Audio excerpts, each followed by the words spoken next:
Eccoci qui, pronti per l'impresa.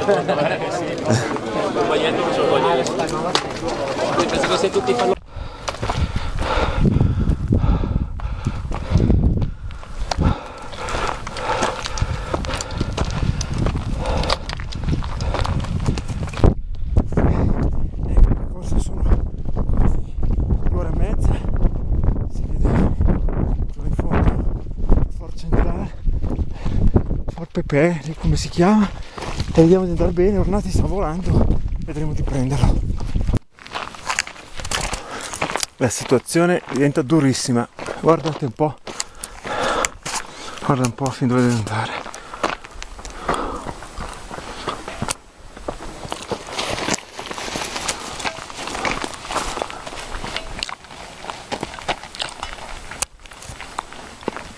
Mamma mia, speriamo bene. Sono quasi arrivato in cima lì, il passo del diavolo. Guardate, che altezza.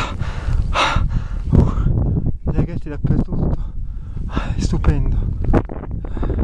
Proseguiamo. Vento forte. Julien Bertrel a déposé leur sac dans le camion qui est situé juste à côté du ravitaillement et de rejoindre ensuite, après avoir déposé le sac, le staff qui se situe un tout petit peu en haut. 65esimo chilometro, tutto così.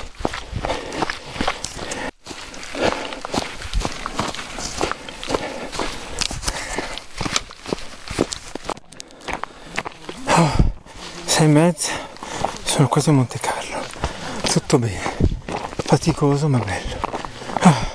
Ecco, siamo al Golf Club di Monte Carlo, quasi in fondo a Cro-Magnon, ancora un'oretta e vai, ci siamo quasi.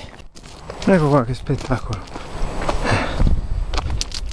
panorama, ecco fatto.